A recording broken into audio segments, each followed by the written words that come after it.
Rocket! Oh my...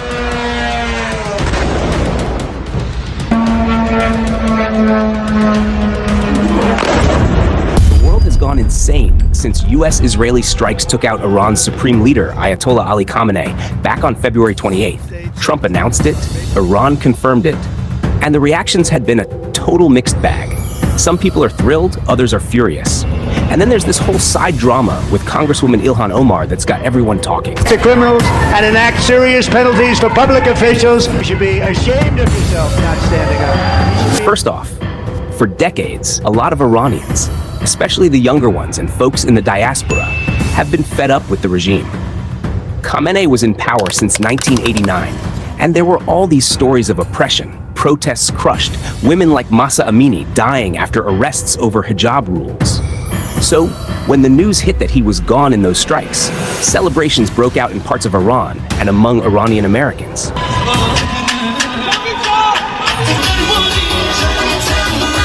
You've seen videos of people in the streets of places like Karaj and Tehran dancing, cheering, even burning Khamenei's photos in a jolt of relief. Iranian Americans in the U.S. are calling it an incredible moment and saying freedom is at hand. Here's a solid one from NBC News, where they're interviewing some super excited folks. This is an incredible moment. Having freedom for the country is just... Another clip from Euronews has street footage of celebrations, and Fox News had a reporter talking about how some Iranians are overjoyed. Truly have felt isolated and alone from the rest of the world for so long. It's like a weight lifted for a lot of people who see the regime's push for its version of Islamic rule across the region finally getting checked. But on the flip side, not everyone's happy. Regime supporters are out mourning big time, chanting stuff like "Death to America," filling squares in cities like Yazd.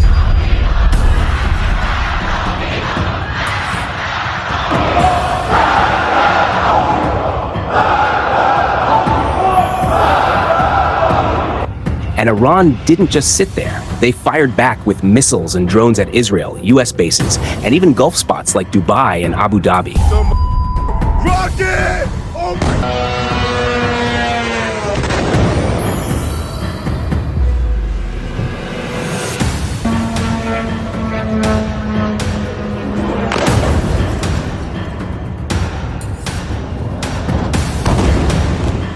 Reports say civilian areas got hit too. Debris, fires near ports, airports disrupted, a few deaths in the UAE and Kuwait.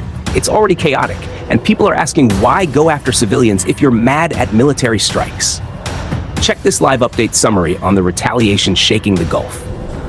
Iran has targeted multiple countries, including the UAE, Saudi Arabia, Qatar, Bahrain, Oman, Jordan, Iraq, and Kuwait, turning the entire Gulf into a front line in the widening war.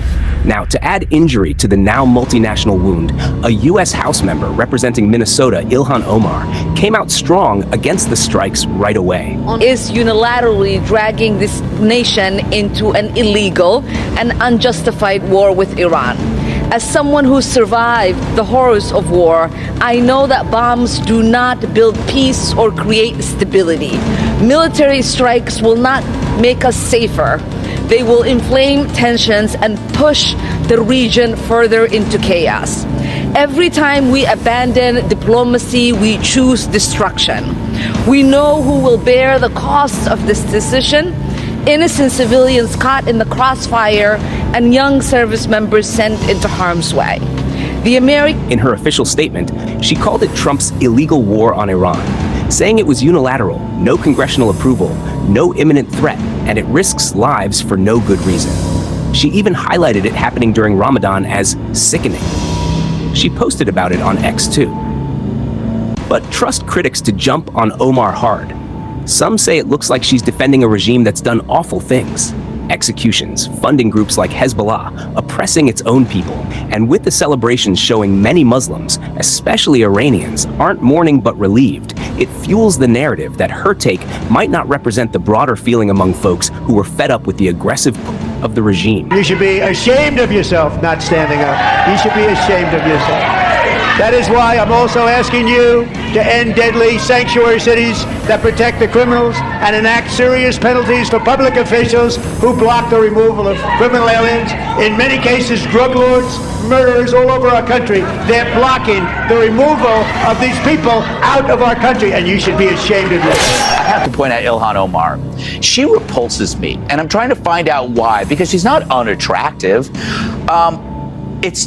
She has an unusual amount and kind of anger. Mm-hmm. She has no right to that level of rage in the United States of America, the country who gave her corrupt ass a new life. It's not like she's a homeless Vietnam vet who can't get services and should be enraged at the government. She should be kissing the ground she walks on instead of spitting on it. Like, the look on her face is somebody who would step on your neck instead of giving you a hand. And that is not the kind of person we should have in our leadership. It's not the type of person we should have in this country. Then things got personal when she had a spat with Representative Nancy Mace. Mace posted a sarcastic statement on X saying, "My heart goes out to Ilhan Omar and Rashida Tlaib tonight, sending them thoughts and prayers," right after the death news, basically mocking them as if they'd be upset. Omar shot back and made comments about Mace having a drinking problem. "I hope you aren't drunk and took your staff's advice. Rashida and I don't know this man and feel confident he didn't care about us. Please restrain from drinking too much, as you have been warned from your staff, and stay off social media when you are drunk." Both Ilhan Omar and Rashida Tlaib had condemned the US's strike on Iran. Then Omar added something about finding peace and respect during the holy month. "I pray in this holy month you find peace and respect for yourself." Earlier this month, one of Mace's former staffers came out and said that the Congresswoman has a drinking problem. On her end, Nancy Mace proved she's not drunk and in fact a grammar Nazi, as she pointed out a mistake in Ilhan Omar's English. "Honey, it's please refrain, not please restrain." This is what happens when your staff is from the third world and can't speak proper English. Mace also responded to Omar with, "So tell me, what was it like being married to your brother?" Omar was married to Ahmed Elmi from 2009 to 2017 and reported rumors that they are siblings and got married so she could become a citizen faster. That exchange blew up. Some Republicans and online folks started calling for Omar's deportation, tying it to treason or not supporting America first. There are older calls from Trump himself about deporting her and Tlaib over other issues, but this Iran thing reignited it. Taking billions and billions of dollars. They have a representative, Ilhan Omar, who they say married her brother. It's a fraud. She tries to deny it now, but you can't really deny it because, it just happened. And she shouldn't be allowed to be a congresswoman, and I'm sure people are looking at that. And she should be thrown the hell out of our country. And most of those people, they have destroyed Minnesota, okay? Minnesota, you have an incompetent governor. You have a crooked governor. He's crooked as hell, but he's incompetent. Waltz he should be ashamed. That beautiful land, that beautiful state, it's a hellhole right now. And the Somalians should be out of here. They've destroyed our country. And all they do is complain, complain, complain. You have her. She's always talking about the Constitution provides me with, go back to your own country and figure out your Constitution. All she does is complain about this country. Without this country, she would not be in very good shape. She probably wouldn't be alive right now. From one angle, progressives defend Omar as just anti-war and calling out unauthorized military action.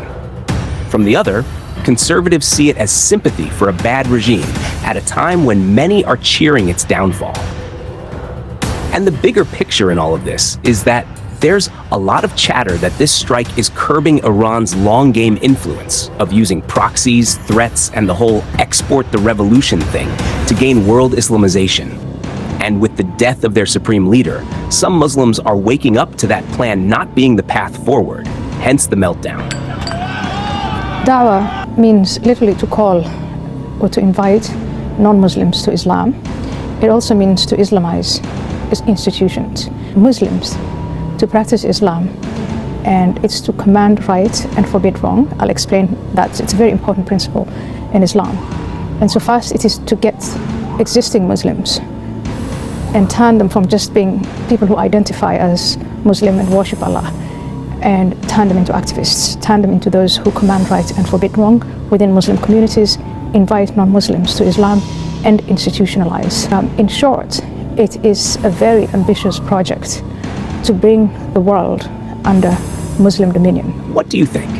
Does Omar's stance surprise you? Or does it look like this is just the beginning of what is to come if she doesn't get deported?